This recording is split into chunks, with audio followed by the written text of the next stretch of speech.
कर रहा हूँ और यहाँ मैंने सारे मेथड्स भी आपके साथ डिस्कस करूंगा, कौन सा मेथड कहाँ जरूरी है। जैसे 1/5% 1/5% का मतलब है 1/500, क्योंकि परसेंट का मतलब 1/500। यहाँ आएंगे तो कहते हैं शोरूम में टीवी और चावल पकाने वालों का अनुपात, चावल पकाने और टीवी का अनुपात 2:3 है। मतलब टीवी जो है वो 2 है तो कुकर्स जो है उनका अनुपात 3 है। तो सवाल में मेरे हमसे पूछा है कि चावल पकाने वालों प्रतिशत क्या कीजिए, तो कहता है 3 जो है। शोरूम में कितना है, शोरूम में तो 2 3 5 चीजें, इसमें चावल पकाने वाले कितने हैं, तो 1/5 20 तो 3/5 मेरे बच्चे 7%। तो मेरा आंसर 60%। देखिए क्या क्या सवाल में कहते हैं एस टी का 75% है, एस जो है वो टी का 75% है, तो मेरे बच्चे 75% की फ्रैक्शन 25% 1/4 75% 3/4, यानी टी का मान 4 मेरे आ जाता है, एस का मान 3। तो कह रहा है एस और टी के बीच का अनुपात क्या करें, बस सिंपल मेरे बच्चे 3:4, यानी ऑप्शन डी मेरे राइट आंसर, ऑप्शन डी मेरा राइट आंसर। सवाल में कह रहा है अनिकेत का जी, आप अच्छे से समझते रहिए, हर एक सवाल पे टाइम लीजिए फिर आंसर करिए। जैसे सवाल है जो आसान आसान में थोड़ा जल्दी कराओ। कहता है कि भैया ये 10 लाख है और ये 14 लाख है, तो इसमें प्रतिशत वृद्धि क्या करो, तो मेरे बच्चे साफ दिखाई दे रही है, ये 3 तो 5 जीरो काट दे, 3 तो 5 जीरो काट दे, मतलब 10 से कोई चीज 14 होगी तो 10 पे 4 की वृद्धि क्या कहलाएगी, 40। 10 पे 1 का इंक्रीज, यानी 10 पे 1 का इंक्रीज 10%, तो 10 पे 4 का इंक्रीज मेरे बच्चे 40%। जैसे ठीक सवाल आएगा मैं प्रॉपर टाइम, जैसे सवाल में इस पे आप टाइम लीजिए प्रॉपर और निकालिए। कह रहा है महामारी के प्रकोप के कारण the population of city is decrease from this to this. कह रहा है 15,000 नहीं 15 लाख ना 1,56,940 से कोई पॉपुलेशन 1,41,240 हो गई। What is the percentage decrease in population, तो आपसे सवाल में पूछा बता दो कितना परसेंटेज पॉपुलेशन डिक्रीज हो गया। देखिए आप दो तरीकों से एक्सप्लेन करता हूं। सबसे पहला तरीका तो मेरे बच्चों को इनका रेशियो लेंगे, कैसे इस अगर हम इनका रेशियो लेते हैं तो ध्यान देना किससे कट रहा है, तो सबसे पहले देखा 9 को 5 4 9 6 1 7 नहीं कटेगा, तो सब 4 से कटेगा, बिल्कुल कटेगा, 4 से यहाँ नहीं कटेगा, 2 से कटेगा, तो 2 7 14 2 8 16 2 4 8 2 7 14 जी, 2 से काटोगे 2 7 14 ना जाने की 0 2 6 12 2 2 4 2 6, तो यानी 78,470 से 70,623 हो गया। अब मेरे बच्चे हम क्या करें, हमारे लिए नजर जो है काटने के लिए वो 2 4 8 5 25 125 3 9 यही आसान है। 11 इसके अलावा कोई डाटा हमारी नजर में है नहीं जिसको हम बहुत आसानी से करें। मैंने चेक करके देखा है 9 से भाग नहीं जा रहा है ना, 9 से भाग नहीं जा रहा, 62 15 4 19 7 26 नहीं जा रहा, 11 से भी भाग नहीं जा रहा, तो अब मुझे यहाँ डिफरेंस लेना होगा। तो अगर मैं इसका डिफरेंस लेता हूँ मेरे बच्चे, तो एक बात ध्यान से देखना क्या कि जब इसमें से चीज घटाऊंगा तो 10 में से 3 गया मेरे बच्चे 7, 7 में से 2 गया मेरे बच्चे ना, 6 में से 2 गया 4, अब 4 में से 6 जाएगा नहीं, देखो 10 में से 3 गया 7, फिर 6 में 2 गया 4, अब यहाँ 14 में से 6 गया मेरे बच्चे 8, उसके बाद यहाँ 8 है तो यहाँ 7 बचा और यहाँ मेरे बच्चे 7, सॉरी ये अब 7,847 इसका कितना परसेंट है, तो दूसरी देख के दिखाई दे रहा है मेरे बच्चे 10%। तो इसका आंसर आ गया 10%। एक तो तरीका ये है मेरे बच्चे कि हम पहले से सिंपलीफाई कर लें, जितना पूछा काट पीट लें, उसके बाद की कहानी आगे सकते हैं। दूसरी कहानी ये कि पेपर में कैसे तोड़ा है, तो पेपर में जब हम इसे तोड़ने जाएंगे तो हमें ये देखना कि इनका डिफरेंस कितना। सबसे पहला जब डिफरेंस जाएंगे तो 10 में से 6 गया 4, यहाँ 3 था तो 13 में से 4 गया 9, बस इतना नहीं, इससे ज़्यादा की जरूरत नहीं। अब आपको ये पता है कि इसके ऊपर ये परसेंटेज चेक करना कितना है, तो ये देखो कि यार इसका यूनिट डिजिट मतलब कौन सा परसेंटेज ले जाएगा 4 आ जाए। आप जानते हैं कि अगर मैं 8% लूंगा तो बटे 100 आएगा, एक जीरो है, एक जीरो फिर भी बचा रहेगा, यानी आंसर डेसिमल में आना था, वो आंसर होगा नहीं। 12 से भी आंसर डेसिमल में आएगा, क्यों आएगा 12 से, क्योंकि इसका 12% निकालोगे तो 12 बटे 100 करोगे, एक जीरो कट जाएगा, एक जीरो भी बचेगा, डिफरेंस डेसिमल में आना चाहिए, तो आएगा गलत है। हाँ 15% राइट आंसर हो सकता है, क्यों, क्योंकि 15% जब निकालते तो एक जीरो कट जाएगा, वही देखो 15% निकाल दिया तो 15 बटे 100, छोटी छोटी बातें पढ़ने की कोशिश करिए, 0 से 0 15 तो 7 तो एक जीरो फिर आ जाएगा, 0 से 0 बच जाएगा, एक संभावना होगी। तो यूनिट डिजिट का खेल यहाँ से पढ़ना सीखो, डेसिमल का खेल यहाँ से पढ़ना सीखो। तो यहाँ से मुझे ये बात होती है कि 8 और 12 में आंसर नहीं है, 10 और 15 में आंसर। अब मेरे बच्चे में 15 ले भी लेता हूँ तो मुझे देखना क्या मेरा यूनिट डिजिट क्या आ रहा है, तो देखो 15 लेता हूँ तो 15 चौको 60 तो 0 से 0 खत्म हो गया, हां से लाइक है 15 में 135 135 और 6 141 यूनिट डिजिट आएगा, एक तक मेरा यूनिट डिजिट मुझे क्या चाहिए 4। और वैसे भी समझदार बच्चे को दिखाई दे रहा था कि यहाँ पे 4 है यहाँ पे 4 है तो सीधा ही 10% नहीं आ रहा, 0 ही घट रहा है, इसमें डायरेक्ट मेरे बच्चे मेरा राइट आंसर होगा 10%, है ना। हमें हर तरीके का इस्तेमाल हम करना यहाँ सीखना है, हम ये छोटी छोटी कलाबाजियां सीखेंगे और उसी का इस्तेमाल पेपर में करेंगे। देखिए आसान सा सवाल, ये 18,000 से घटकर इसके मात्र 15,000 होगी, कितने की कमी, 3 0 से 3 0 हो गया, 3 5 15 3 6 18, इसका मतलब 6 से कोई चीज 5 होगी तो कितनी कमी हुई, 1 की कमी 6 पे 16 से 2 पे 3%, यानी ऑप्शन सी। भाई 1 की कमी 6 पे तो इसकी फ्रैक्शन होगी 16 से 2 पे 3%, और इसी चीज को लिख सकते हैं 16.666%, इसी चीज को लिख सकते हैं 16.67, ये मेरा राइट आंसर समझिए। क्या है ए बी का 95% है, ए जो है वो बी का 95%, मेरे भाई 5% की फ्रैक्शन 1/20 95 19 19 ए बी का 19 होना 19/20 होना, यानी बी 20 है तो ए मेरे बच्चे 19 है। अब सवाल में कह रहे हैं तो बताओ ए का कितना प्रतिशत है, यानी जो बी है वो ए का कितना परसेंट है, ये नहीं पता कितना ज्यादा है, कितना प्रतिशत है, यानी 20 19 का कितना परसेंट है। अब यहाँ थोड़ा सा दिमाग बढ़ाओ, इसकी फ्रैक्शन को कैसे देख रहे हैं, 19 का 19 जमा 1/19, तो मेरे बच्चे 1 का मतलब 100% है और 1/19 का मतलब है 5 सही 5/9%, 19% फ्रैक्शन याद जोड़ेंगे तो 100 5 105 तो 105 सही 5/19% मेरा राइट आंसर। हाँ जी कह रहा जी 2 घंटे 25 मिनट के अंतराल का गलत अनुमान निकाला लगाएगा तो आपको बताना त्रुटि प्रतिशत कितनी। देखिए 1 घंटे में 60 मिनट, 2 घंटे में 120 और 25 हो गया तो 145 मिनट, हमने यहाँ कितना फालतू लिया होगा 5.5 तो 145 से 5.5 जोड़ेंगे 150.5, ये मेरे बच्चे गलत हो गया हमारा सही। तो कह रहा है कि त्रुटि प्रतिशत बताओ कितना ज्यादा गलत लिया, तो आप कहेंगे सर सिंपल है 5.5 ज्यादा ले लिया है ना, तो 5.5 ज्यादा लिया है किस पे 145 100 पे पॉइंट से घटाएंगे 0 आएगा, 1 0 से 1 0 कट 5 से काटेंगे तो देखा 5 3 5 11 55 और 5 2 10 5 45, यानी मेरा आंसर जो आ रहा है वो 110/29 आ रहा है। तो कुल मिला के मेरे चीजें सोल्व होने के बाद 110/29 आनी ही चाहिए, चाहे कुछ भी हो जाए। कैसे लाएं 110/29 समस्या, तो इस समस्या का समाधान क्या है कि देखो तो तरीके से भाग दें, 110 को 29 से भाग दें, 29 की 87 10 में 7 गया 3 और 10 में 23 तो मैं लिखूंगा 3 सही 23/29, आप मेरा मामला सही 3 से 23/29 यानी मेरे मेरा आंसर। दूसरा तरीका ये है कि हम इसकी फ्रैक्शन ना बनाएं, बस यहीं से दिमाग दौड़ाएं। क्या देखो 29 30 87 तो समझ में आ रहा है, मतलब सिंपल ये कि 3 में आंसर होगा 2 में नहीं होगा, काट लगा है ना, 87 से 23 ज्यादा ही होगा। दूसरा हम एक काम भी कर सकते हैं, यहाँ यूनिट डिजिट 0 तो देखते हैं 9 को 3 से गुणा किया 7 7 में 3 जोड़ा 10 यानी 0 आ रहा है, यहाँ देखिए 9 की 27 7 में 9 जोड़ा 0 नहीं आता है ना भैया। देखिए बाबू 10 सेंटीमीटर लंबाई के रेखाखंड को मापते समय गलती से 10.2 सेंटीमीटर माप लिया गया, तो यार देखो 0.2 का होना कितना हुआ, 10 से 10.2 माप लिया गया, इसका मतलब है 0.2 की गड़बड़ है। अब 10 पे अगर 2 की गड़बड़ होती तो 20% होता, पॉइंट 2 की गड़बड़ है तो मेरे बच्चे 2% पॉइंट 2 बटे 10 1900। अब पॉइंट हटाओगे 1 जीरो तो इसको नहीं आंसर आ गया 2%।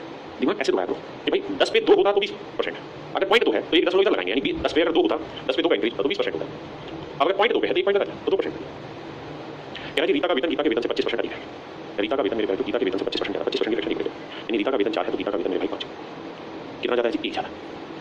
बिल्कुल ठीक है। तो कह रहा गीता का वेतन रीता के वेतन से कितने परसेंट कम? तो ये 1 ज़्यादा है तो ये कम हुआ, आए ना? तो मेरे बच्चे हम ये कह सकते हैं कि भाई रीता का वेतन गीता से तो गीता का वेतन रीता के वेतन फिर बोलते हैं कि the salary of Rita is 25% more than the salary of Geeta. हमने उल्टा लिख दिया। कह रहा है रीता का वेतन गीता से 25% अधिक है, यानी गीता का 4 है सैलरी को रीता की माफ करिए 5। अब अगली लाइन में कह रहा है तो गीता का वेतन रीता के वेतन से कितना परसेंट कम है? तो गीता का सैलरी कितनी कम होगी? तो 1 कम 5 पे तो 100, तो 1 पे 5 की मेरे बच्चे 20%। हाँ जी भाई कहता पी क्यू से 20% अधिक है तो क्यू पी से कितना प्रतिशत कम होगा? 20%। पी जो है क्यू से 20% अधिक है, यानी 5 है तो ये ज़्यादा 6 होगा, 1 बटे 5 होगी। तो कह रहा है जो क्यू है वो पी से कितना परसेंट कम है? तो कितना कम है? 1 कम है, इस पे 6 पे तो 16 सही 2 पे 3% ऑप्शन सी। कहता है किसी परीक्षा में रोहन द्वारा प्राप्त अंक पवन द्वारा प्राप्त अंकों से 36% कम है। किसी परीक्षा में रोहन द्वारा प्राप्त अंक पवन द्वारा प्राप्त अंकों से 36% कम है। कहता है रोहन द्वारा प्राप्त अंक पवन द्वारा प्राप्त अंकों से 36% कम है तो 4% की फ्रैक्शन 1 बटे 25 तो 36 कितना होगी? 9 गुना। तो कह रहा है पवन द्वारा प्राप्त अंकों से 36% कम है, यानी पवन को अगर 25 नंबर मिले तो इसे 9 कम तो कितने नंबर मिलेंगे? 16। तो रोहन को मिलेंगे 16। तो सवाल में कह रहा है कि पवन द्वारा प्राप्त अंक रोहन द्वारा प्राप्त अंकों से कितने परसेंट अधिक है? तो पवन के नंबर रोहन से कितने ज़्यादा? 9 ज़्यादा। तो कह कितना परसेंट है? 9 ज़्यादा है 16 पे तो 100। यहाँ फ्रैक्शन कर बोलेंगे भाई 1 बटे 16 कितना होता है? 6 सही 1 बटे 4%।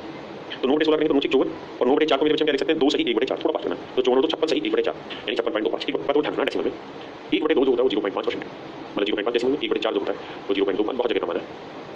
1 बटे 8 जो होता है मेरे राजा वो 0.125 होता है। 1 बटे 16 जो होता है वो 0.062 होता है। मतलब ये भी है कि 2 को 5 से गुणा करेंगे 10 बनता है, 4 को 25 से गुणा करेंगे 100, 8 को 125 से गुणा करेंगे 1000 और 16 को 625 से गुणा करेंगे 10,000, है ना? ये डेसिमल की कहानी याद रखना भाई। देखिए छोटी छोटी बातें जो पढ़नी है। देखिए भाई कह रहा है ए बी से 6 गुना अधिक है, ए बी से 6 गुना अधिक है यानी बी का मान 1 है तो ये 6 गुना ज़्यादा, तो ये का 6 गुना ज़्यादा यानी कितना है? 7। अब सवाल में कह रहा है फिर ये बताओ बी ए से कितने परसेंट कम है? तो बी ए से कितना कम है? 6 कम, तो 6 कम किस पे? 7 पे तो कितना परसेंट हो? तो मेरे बच्चे इसका तोड़ आपको पता है 6 बटे 7 को क्या लिख सकते हैं? 1 माइनस 1 बटे 7 आप जी हाँ 1 का मतलब 100% और 1 बटे 7 का मतलब मेरे बच्चे 14 से 2 पे 7%। या 14 की जगह 15 घटाओगे तो 100 में से 15 घटाया मेरे बच्चे 85 और 7 में से 2 घटाया 5 तो 85 सही 5 बटे 7%। That is option D. देखिए यार पिछले साल अंकित की लंबाई 160 सेंटीमीटर थी, एक साल में उसकी लंबाई 8 सेंटीमीटर बढ़ गई, अब उसकी लंबाई कितनी? तो मेरे राजा करना क्या है कि 160 का 8% निकालना है तो सीधा ही बात आता है 16 8 128 यानी 1.12.8 बढ़ गई। तो पहली बात तो आंसर में पॉइंट 8 होना चाहिए, लास्ट में केवल एक क्वेश्चन में बात खत्म हो जाएगी। भाई बाहर याद है ना 160 का 8% निकालेंगे तो देखिए 8% निकालेंगे 1 0 से 0 16 128 बटे 10 तो 12.8 तो आया मेरे तो 12.8 बढ़ जाएगा 160 में। देखिए मेरे बच्चे कहता है 1 किलो चावल की कीमत 50% बढ़ गई, पहले कीमत 60 रुपए थी तो अब कीमत कितनी होगी? देखिए यार हम 60 का 50% निकालेंगे 30 30 बटे 900 90 होगी, या फिर हमें पता है 50% कीमत बढ़ी तो 50% की फ्रैक्शन 1 बटे 2 यानी पहले कीमत 2 यूनिट थी तो अब 1 बढ़ के कितनी होगी? 3 यूनिट। तो 2 यूनिट 7 1 यूनिट 30 तो 3 यूनिट 30 3 90। ये मेरा आंसर है। अब मेरे बच्चे आते हैं पहली टाइप में लेवल 2 के क्वेश्चन है। पहली टाइप में लेवल 2 के सवाल पर मजा आ रहा है भाई, छोटी छोटी बातें पढ़ने में अच्छा लगे। लेवल 2 में क्या है? फ्रैक्शन है, 2 3 चीजें मल्टीप्लाई करके सोल्व करना है। कह रहा है 2100 के 2 बटे 7 के 40% के 25% का मान है। ऑफ का मतलब है मल्टीप्लाई तो 2100 के 2/7 के 40% 40% की फ्रैक्शन 2 बटे 5 ये 25% की फ्रैक्शन 1 बटे 4 का मान बताओ। मेरे बच्चे 2 से ये 4 गया, 7 से काटेंगे 3 आया, 5 से काटेंगे 60 तो मेरा राइट आंसर है 60। देखिए भैया क्या यदि किसी संख्या के 1 बटे 8वें भाग के 5 बटे 6वें भाग का चौथा बटे 5वां भाग कह रहा है 4 5 5 5 6 of 8 of 1 8 of a certain number is this, ये मेरे बच्चे कोई नंबर होगा। कह रहा है कि इस नंबर के 1 8 का 5 6 के 4 5 जो वैल्यू है 4365 है। बहुत अब हमसे सवाल में कह रहा है इसी नंबर को सोल्व करो फिर इसका 65% निकालो। तो 65% जब हम इसकी वैल्यू निकालेंगे तो हमारा सबसे पहला काम यहाँ पे ये होना चाहिए कि देखो सर 65% का मतलब होता है 13 गुना 5 फ्रैक्शन भी बनाएंगे तो 13 बटे 30 होती है। मतलब जो भी मेरा आंसर होगा यानी n जो होगा 13 से गुना किया गया होगा तो यानी जो भी मेरा आंसर निकलेगा वो हर हाल में 13 का मल्टीपल हो सकता है, हर हाल में लेकिन हो सकता है चांसेस। तो मैं एक काम कर सकता हूँ कि 13 का मल्टीपल ही ढूंढूं इसे सोल्व करने की जगह, इसे सोल्व करने की जगह 13 का मल्टीपल ढूंढूं। तो कैसे सर? तो देखिए 13 का मल्टीपल ढूंढते हैं 13 दूनी 26 10 बचा 103 13 7 11 में 4 बचा देना देखो 13 दूनी 26 10 बचा 103 13 7 11 में तो 12 बचा 13 में 110 बचा 105 नहीं जाएगा। 13 दूनी 26 8 बचा 80 13 कटता 2 बचा 13 कम 13 और ये बचा तुम्हारा कितना 11 13 में 27 भाग जा रहा है 13 दूनी 26 39 39 13 को 52 तो 1 बचा भाई 12 भाग जाएगा 13 में 27 भाग नहीं जाएगा 13 को 52 गया 380 13 से भाग जाएगा। तो मेरे बच्चे केवल हमारा ऑप्शन सी है। आप कैसे जल्दी जल्दी कैसे भाग देना सीखे? कोई नहीं सीख पाया ना कोई सीख पाएगा, वही सीखा है और वही सीख पाएगा तो रोज इस चीज को करेगा, हर सवाल में इन छोटी छोटी बातों को अप्लाई करेगा तभी आप सीख पाओगे। क्लियर? अरे मुझे डिटेल सोल्व करना हो तो मैं पहले से काटता एक बार 4 दूनी को 8 हुआ 5 से 5 हुआ काट दिया अब आइए अब जो मेरा आंसर होगा यानी नंबर होगा वो बेसिकली 4365 गुना 6 दूनी 12 ये होगा। तो मुझे क्या चाहिए नंबर का 65% का मतलब 13 बटे 20 4 3 12 4 5 20 5 से काटेंगे 5 8 40 5 7 35 5 3 15। अब ध्यान दीजिए अब मुझे क्या क्या करना है सवाल में यहाँ से तो यहाँ मैं और भी चीज़ें चेक कर सकता हूँ क्या मैं चीज़ ऐसे चेक कर सकता हूँ कि देखो सर पहली चीज़ तो ये मतलब इतना भी सोल्व नहीं करना पड़ता। इस नंबर का नीचे हमें पता चलना है कि 4 और 5 9, 6 और 3 9 यानी 9 से भाग जा रहा है। तो मुझे वो नंबर ढूंढना है जो 9 से भाग जाता है। तो 9 से भाग जा रहा है तो 6 3 9 7 3 10 5 14 नहीं जा रहा, 4 4 8 8 और 3 11 7 18 भाग जा रहा है। देखो 5 3 8 और 2 10 18 ये भी 9 से भाग जा रहा है, 5 2 7 और 3 10 18 ये भी 9 से भाग जा रहा है। तो मेरे बच्चे पीओडी और सी तीनों 9 से भाग जा रहे हैं। अब फिर क्या चेक करते हैं, फिर चेक करते हैं दूसरा तरीका। अगर हम डिविजिबिलिटी नहीं लगाते यहाँ पे तो हम क्या करते हैं, डिस्टेंस लगाते हैं, या फिर हम क्या करते हैं यूनिट डिजिट। 3 को 3 से क्या 9 9 को 3 से क्या 7, यानी जो भी मेरा आंसर आएगा उसका इकाई अंक 7 आएगा। इकाई अंक 7 ऑप्शन सी में। तो ये भी तरीका है। कह रहा है कि एक अकेले किसी काम का आधा हिस्सा 150 दिनों में पूरा कर सकता है। 50 दिनों में ये द्वारा कितने प्रतिशत काम पूरा किया जाएगा। कह रहा है एक अकेले किसी काम का आधा हिस्सा 150 दिन में पूरा करता है, यानी आधा काम 2 काम 150 दिन में पूरा करता है। तो 50 दिनों में ई द्वारा किया गया काम प्रतिशत, तो 50 द्वारा ई द्वारा कितने प्रतिशत काम हो जाएगा, ये हमारा सवाल। देखो भाई बड़ी सीधी सी बात है। अगर आधा काम 150 दिन में कर रहा है, या मैं ये पूछूं 150 दिन में आधा काम कर रहा है तो एक दिन में कितना काम कर देगा, तो आप कहोगे आधा बटे 150 यानी कितना काम करते हैं। और मैं कहूँगा 50 दिन में कितना काम कर देगा, तो आप कहेंगे गुना 50 करें। तो 50 से काटेंगे 50 के 150 काम करेंगे, सर 1/6 काम करते हैं। तो सर 1/6 का परसेंटेज कितना होता है, 16 से 2%। अगर आप समझदार हैं तो आप ये बात भी जानते हैं कि भाई 150 दिनों में ये जो कर रहा है ये आधा काम कर रहा है, तो 50 दिन में क्या तो हो जाएगा, तो आप कहेंगे सब 1/3 करोगे तभी 1/3 दो, तो 1/2 का 1/3 से गुना करोगे तो आएगा 1/6। तो 1/6 काम करना मतलब 16 से 2% काम कर देना। देखिए सवाल में क्या है, कक्षा में यदि 55% विद्यार्थी लड़के और लड़कियों की संख्या कितनी, तो लड़कों की संख्या कितनी थी। सवाल में क्या है कि 55%, तो लड़कियां कितनी हुई मेरे राजा, तो आप कहेंगे 45%। अब सवाल में क्या है, लड़कियों की संख्या देखिए लड़कों की बताओ। तो सबसे पहली चीज तो ये लड़कों की संख्या 55% है। 55 में 11 और 5 आता है, इसका लड़कों का जो भी आंसर होगा वो 11 से भाग होने वाला होना चाहिए। तो 5 तो 1 6 नहीं रहा, ये नहीं रहा, 8 में ये भाग चला जाएगा, तो यहाँ से तय हुआ मेरा आंसर COT हो। लेकिन मुझे ये भी पता है 55% का मतलब होता है 5 और 11, तो 5 से 198 भाग नहीं जाएगा 110। दूसरा तरीका ये है कि भाई एक बताओ 45% की वैल्यू 90 तो 1% की वैल्यू दो, तो 55% की वैल्यू 55 गुना 2 110, तो भी मैं आंसर निकाल सकता हूँ। कहते हैं कल विक्रेता के पास कुछ तरबूज थे, उसने 45% तरबूज बेच दिया, उसके पास अभी भी 495 तरबूज बचे, उसके पास मूल से कितने तरबूज है। देखो जो सील हो गया वो 45% है ना, 45% की फ्रैक्शन 9/20, तो 20 में से 9 सील हो गए, तो जो रिमेनिंग है वो कितने बचे, 11। सवाल में क्या है 11 यूनिट की वैल्यू इतनी है, तो टोटल बताओ कितने थे, तो 11 और 9 20 यूनिट थे, यानी जो भी मेरा आंसर होगा 20 का मल्टीपल, लेकिन समझिए कि सारे भाग जाएंगे।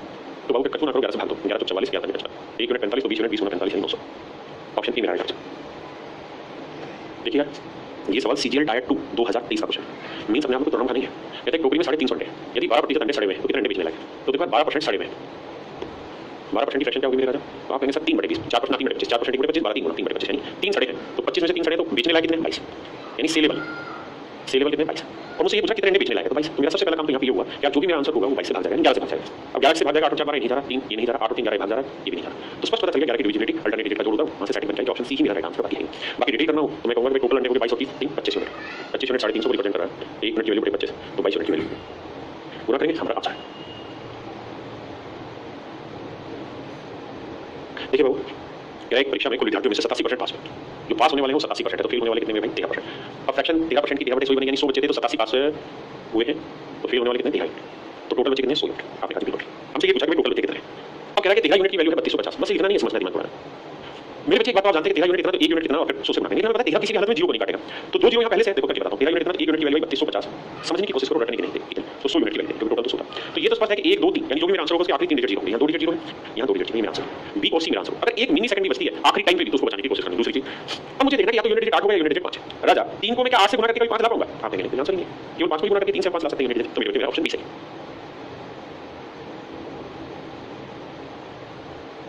देखिए भाई सीपीयू का सेकंड चैप्टर 2024 का कहता है सिया ने 1,53,000 रुपये जो उसकी वार्षिक आय का 30% म्यूचुअल फंड में निवेश किया, तो उसकी मासिक आय क्या है। देखिए यहाँ इन शब्दों पर ध्यान देना, उसकी वार्षिक आय का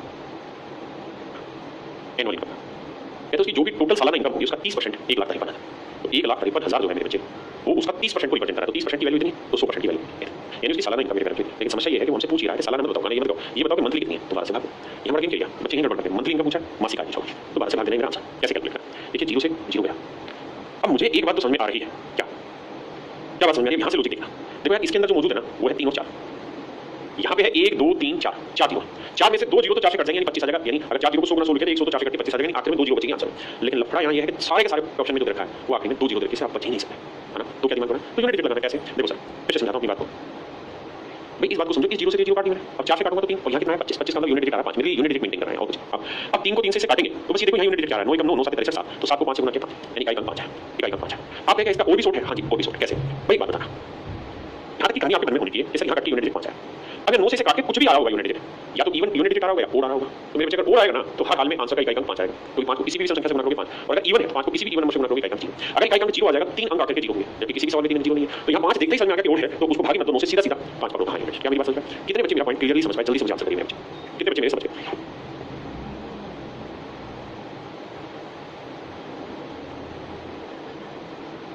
यार वेंकट अपनी आय का 65% खर्च करता है और हर महीने 1100 रुपये बचा देता है, ठीक है भाई। तो उनकी मासिक खर्च कितना, तो भाई खर्चा कितना है, एक्सपेंडिचर है 65%, 65% की फ्रैक्शन 13/20, तो एक्सपेंडिचर 13 है तो सेविंग है 7, पूछा भी आपसे यही एक्सटेंड कितना है, लेकिन यह समस्या ये है कि आंसर एक्यूरेट नहीं आएगा, 2 दशमलव स्थान तक आएगा, है ना। तो 13 की डिवीजन यूनिट चेक करना क्योंकि एक्यूरेट नहीं रहता होगा। तो सेविंग होगी 7 यूनिट रिप्रेजेंट कर रहा है 1100 को, 1 यूनिट की वैल्यू 1100 के साथ, तो 13 यूनिट की वैल्यू होना है। अब मेरे बाबू यहाँ तक की बात समझो, से बात की कहानी आगे बताता हूँ। ये इतनी समझोगे तो पहले पड़ेगा 13 गुना 11 करेंगे, 11 गुना करने का नियम याद है 3 3 और 1 4 143 डबल 7 से भाग देते हैं, 7 दूनी 14, बिल्कुल ठीक है। ना जाने की 0 यानी आंसर में 20 होना चाहिए।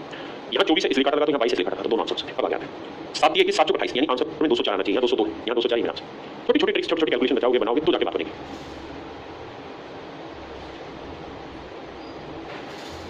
देखिए ये सीजल टाइप 2 मींस का क्वेश्चन है, देख क्या हैरान रह जाएंगे इस मींस के सवाल को। कह रहा भाई 30% बचाती है और 42,000 रुपये उसको सैलरी मिलती है, तो मासिक खर्चा बताओ। तो भाई जो सैलरी है वो 42,000 रुपये, आपने कहा बिल्कुल ठीक है।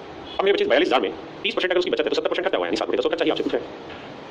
आपने कहा ठीक है। अब यूनिट पकड़ो राजा, 7 दूनी 14, इकाई का 4 आना चाहिए 0 के बाद, तो बी में। और ये मेरा सवाल नहीं, सीजल टाइप 2 का क्वेश्चन हवा बना हुआ मींस हवा है ही नहीं, तरीके से समझोगे तो बड़ी आसानी से पूछेंगे। देखिए मेरे बच्चे सवाल में कह रहा है एक्स और वाई की कुल बचत उनकी कुल आय का 40% है और उनकी औसत पे औसत खर्चा देखा है। दोनों की एवरेज खर्चा अगर 21,000 रुपये है तो टोटल खर्चा क्या होगा 21 दूनी 42। ये बात समझे, अगर दोनों का एवरेज 21,000 है, अगर मान लो मेरी इनकम और आपकी इनकम का एवरेज 10 रुपये तो हम दोनों की टोटल इनकम तो 20 बनी होगी, तभी एवरेज 10 बना। कह रहा है 40% कुल आय का बचत है, तो मेरे बच्चे इनकम होगी या सेविंग होगी और या खर्चा होगा। 40% 2 के 5 यानी इनकम 5 है, तो मेरे बच्चे सेविंग हुई उसकी 2, तो खर्चा होगा मेरे बच्चे 3। आप बिल्कुल ठीक है। अब खर्चा 3 यूनिट नहीं है, 21,000 तो औसत है, तो टोटल हुआ 42,000, तो 3 यूनिट 42 तो 1 यूनिट 14,000। तो क्या इनकम बताओ दोनों की टोटल, तो दोनों की इनकम टोटल 5 थी, तो 5 गुना 14, तो यह मेरे बच्चे 70,000। और यही आपसे सवाल पूछा कि दोनों की टोटल इनकम बताइए, आंसर होगा 70,000 रुपये। ये मेरा राइट आंसर क्या है कि 200 का 80 ना 280 का x%, 240 का 15% जमा 310 का 20% है, x का मान याद करिए। देखिए मैं सीधी लाइन लेता हूँ, कहता है कि 280 का x% बराबर है 240 का 15% बराबर है जमा है 310 का 20%। तो कहता है कि x का मान याद करिए क्या होगा। देखिए बाबू हम दो ये तरीके से इस बात को तोड़ेंगे। पहला तरीका तो है कैलकुलेशन करना। देखिए परसेंटेज परसेंटेज परसेंटेज खत्म, 0 0 0 खत्म। अब यहाँ आया मेरे बच्चे 28x है ना, बल्कि 28 भी जोड़ कर रहा है तो काटो यार, 4 7 28, 4 6 24, 4 5 20। अब तो कुछ करने का बाबू ना, जो कुछ नहीं करना। तो जब यह है 7x, ये 15 चिका है 90 और 31 5 5 5 5 15 155 जोड़ेंगे तो 245। 7 से काटेंगे 7 के 21, 7 5 35, यानी मेरे जो x का जो मान है वो 35 है। x का जो मान है वो 35 है। ये मेरे बच्चे मेरा राइट आंसर। देखो दूसरा ये कि यूनिट डिजिट से, लेकिन मन उतना बड़ा लग नहीं रहा कि मैं वो काम करूँ। या दूसरा मैं ये भी कर सकता था, इसे 60 बना देता, इसे 60 बना देता, लेकिन टाइम टेकन है क्योंकि सिंपली वैसे ज़्यादा आसान हो रहा है। छोटी कैलकुलेशन आइए भाई मैं लिख सीधा दे रहा हूँ क्या करना। 350 का 65%, 250 का x% जमा 120 का 40% बराबर है 158। मुझसे पूछा कि x का मान क्या है। देखो मेरे बच्चे समझने की कोशिश करते हैं चीज़ों को। ये तो बड़ा आसान है, 120 का 40% 1248 यानी 48 है। अगर 48 मेरे बच्चे इधर ले जाकर मैं माइनस कर दूँगा तो आएगा 110, यानी ये चीज़ तो बहुत आसान है 110 है। आपने कहा सही बात तो सही है मेरे बच्चे। ऑप्शन अगर ध्यान से देखें तो 57 63 47 54 दूर है, बहुत नजदीक नजदीक ऑप्शन नहीं। मैं आपसे ये कह रहा हूँ कि भाई ये 250 का x% उधर चला जाएगा, बिल्कुल ठीक है, और 110 इधर आ जाएगा। भाई 350 का 60% कितना होगा, भाई हमें 350 का 65% निकालना। मैं कह रहा हूँ 350 का 60% कितना होगा, तो आप कहेंगे 6 5 30 और 4 18 और 3 210, 5% 1% कितना होगा 3.5, तो 5% हो जाना लगभग 17, तो ये आंसर आएगा 227। मैं कह रहा हूँ 230 भी होगा, तो 230 में से 110 घटा भी दूंगा तो ये वाली वैल्यू जो आएगी वो 120 आएगी, यानी इसका जो आंसर आना चाहिए एटलीस्ट वो 120 तो आना ही चाहिए। आपने कहा 120 से छोटा आना चाहिए, तो अगर मैं 250 का 50% ले लूंगा तो 100 आ जाएगा, और जब ये 100 से कम है तो उत्तर तो 50 से कम आएगा, 50 से कम की जगह 40, बाकी सारे 50 होगा। दूसरी चीज मान लीजिए हम इस चीज को ऐसे ना भी करें, हमसे सोल्व करने पे आ जाए तो कोई बहुत बड़ी चीज नहीं है सोल्व करने पे। देखिए यहाँ तक तो आसान था, अब इसको देखते हैं भाई 350 का 65% की फ्रैक्शन आप जानते हैं कितनी होती है। हाँ सर 65% की 20 बिल्कुल सर 0 से 0 है 13 5 65 और 13 39 और 45 455 बटे 2 है, तो 110 इधर के माइनस करोगे तो 110 को 2 से गुणा करोगे 220, तो इसे 220 घटाओगे तो घटाएंगे तो आएगा मेरे भाई 5 5 में 2 गया 3 और 4 में 2 गया 235 बटे 2 और ये जाएगा 250 का x%, इसके बराबर है। अब हमें चेक करना है तो देखो 25 नहीं 250 25 200 सॉरी 50 से 50 200 50 5 200 2 से मेरे बचे 2 5 से काटेंगे 5 20 5 7 इस एक्स्ट्रा मान आ गया डायरेक्ट 47%। तो आप एप्रोक्सीमेशन से भी कर सकते हैं, तो सवाल को थोड़ा सा लेके सोल्व भी कर सकते हैं। देखिए मेरे बच्चे यहाँ अगर आप बोर्ड से देखें तो परसेंट से परसेंट ये गया 3 को इसे करा 3 है 2 को इसे करा 2 ऊपर ले जाएंगे 1 बचा, यहाँ 2 भी है या -3 की तरह लोगे 5 किया है, तो मेरे बच्चे सोल्व करोगे तो ए अब उन b का जो रेशियो आया वो 5 बटे 1 है, यानी b का मान 1 है तो a का मान 5 है, कोई दिक्कत नहीं। अब सवाल में क्या है b का कितना परसेंट, किसका b का जिसका वो नीचे a कितना परसेंट, तो 1 बटे 100% 5 बटे 1 500% की मेरा आंसर। देखिए मेरे बच्चे क्वेश्चन में क्या कह रहा है, if 20% of p is added to 40% of q then the resultant comes to 80% of q। कहता है q के 40% में p का 20% जोड़ते हैं तो रिजल्ट आता है q का 80%। भाषा को तोड़ना, कहता है q का 80% निकल के आ रहा है रिजल्ट का, जब हम q के 40% में कुछ जोड़ रहे हैं, जो जोड़ रहे हैं वो p का 20% है। कह रहा है p के 20% में q का 40% जोड़ रहे हैं तो रिजल्ट आएगा q का 80% है। तो रख लो अगर q अपने आप में 100% है तो हमें q का 80% लाना है, बिल्कुल ठीक है। तो q के 40% में क्या जोड़ेंगे, q का 80% है तो आंसर आएगा q का 40%। मेरे बच्चे p का 20% q के 40% के बराबर है 20 40 तो p अपॉन q का जो रेशियो होगा वो 2:1 होगा 2:1। हाँ जी, तो कह रहा है p जो है वो q का कितना परसेंट है, p q का मतलब 200% है। यही मेरे क्वेश्चन से सवाल में पूछा गया।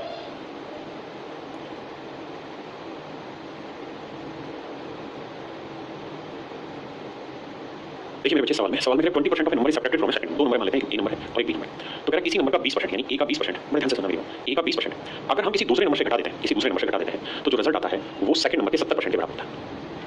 70% के बराबर होता है। देखिए अल्टीमेट कहानी क्या है, लैंग्वेज को समझने की। कोई भी नंबर अपने आप में 100% होता है, तो आप खुद ही सोचना था इस बात को पढ़ते कि यार बी के 100% में से क्या घटाएं कि बी का 70% आ जाए। तो मुझे आदमी कहेगा 100% में से क्या घटाएंगे 70% आ जाए, तो बी का 30% घटाओ, और एक्चुअल में बी का 30% नहीं घटा रहे, ए का 20% घटा रहे हैं। तो इसका मतलब ये दोनों चीजें बराबर है। तो यहाँ से ए बाई बी का जो रेशियो है वो आया मेरे पास, जो 3 घटाएंगे, ए की वैल्यू 3 और बी की वैल्यू। तो पहली संख्या का दूसरी संख्या से क्या अनुपात होगा, तो आंसर होगा मेरे बच्चे 3 अनुपात 2। हाँ जी, यदि किसी संख्या के 30% में से 60 घटाया जाए तो परिणामी संख्या 120 प्राप्त होती है। संख्या का मान लेते हैं। अगर मैं डिटेल करूंगा, ऐसे कहूंगा कि कोई नंबर है, इसके 30% में से 60 घटा रहे हैं तो रिजल्ट आ रहा है 120। इसी नंबर के 30% में से 60 घटा रहे हैं तो 120 आ रहा है। सोल्व करेंगे, आंसर है। लेकिन अगर मैं और आप थोड़े से समझदार हैं तो एक बात तो हम समझ सकते हैं क्या, कि भाई किसी नंबर का 30% यानी कोई नंबर अपने आप में 100% है, तो इसका 30% क्या होगा 30%। कहता है इसमें से अगर हम 60 घटाते हैं तो रिजल्ट आ रहा है 120, यानी 60 नहीं घटाते तो रिजल्ट आता है 180, क्योंकि घटाया तो 120 है, नहीं घटाते तो 180। तो इसका मतलब सीधा ही तो है भाई कि किसी संख्या का 30% 180 है तो 1% की वैल्यू आ गई 6, तो 100% की वैल्यू 6 गुना यानी 600। ये मेरा आंसर हुआ। यानी ये जो चीज है ये आपको लिख के करने की जरूरत नहीं है, ये आपके दिमाग को खोलने की चीज है कि हम सीधे सीधे पॉइंट को पकड़े। कहता है जब किसी संख्या का 20% 160 में जोड़ा जाता है तो परिणामी वही संख्या आती है। भाई किसी नंबर का 20%, कोई नंबर है, किसी नंबर का 20% जब हम 160 में जोड़ते हैं तो मूल को वो नंबर खुद आ जाता है। कोई भी नंबर अपने आप में क्या होगा 100% को। तो कह रहा है कि जब हम किसी नंबर के 20% में 160 जोड़ते हैं तो उसी नंबर का 100% आता है। तो मूल को इस बात को समझो कि उसी नंबर का 100% लाना है तो 20% में क्या जोड़ना पड़ेगा, उसी नंबर का 80%। तो 80% रिप्रेजेंट कर रहा है 160 को, तो 1% की वैल्यू क्या होगी, तो 1% की वैल्यू 2, तो 100% की वैल्यू 100, 100% की वैल्यू 200, यानी एक्चुअल में संख्या का मान 200। ये मुझे समझाना है, इसलिए मुझे लिखना पड़ रहा है। आप तो समझना है, जल्दी से करिए बड़बड़ी से। आइए अब सवाल में क्या है, दो संख्याएं हैं, छोटी संख्या का 20% है, स्मॉलर नंबर का 20% है, बड़े नंबर के 14% के बराबर। देखो भैया कटिंग करेंगे, परसेंटेज से परसेंटेज का 2 से काटा 10, 2 से काटा 7, तो ये तो पता चला कि स्मॉलर नंबर और लार्जर नंबर इनका रेशियो है 7-10, है ना। और कहते हैं दोनों संख्याओं का कितना है, तो बड़ी संख्या कहते हैं, तो बड़ी संख्या में बच्चे 10 का मल्टीपल, लेकिन 10 तो सारों में ही है। तो यानी छोटी मोटी कैलकुलेशन आपको बैठानी पड़ेगी। कैसे कि भाई टोटल हुआ 10 और 7 17 यूनिट रिप्रेजेंट कर रहा है 89 42 को, तो 1 यूनिट की वैल्यू इतनी, और भाई 1 यूनिट की वैल्यू इतनी। हमसे पूछा है बड़ी संख्या का, तो बड़ी संख्या है 10, तो 10 का मान हमें बताना क्या होगा। तो इसमें बहुत ज्यादा कुछ है नहीं, 17 से काटे तो 17 85 बचा 4, 17 दूनी 34, 17 25 102, यानी 526 का जीरो है, कहीं ऑप्शन नहीं है। तो मेरे बच्चे डायरेक्टली हमारा ऑप्शन बी राइट आंसर है, ऑप्शन बी राइट आंसर है।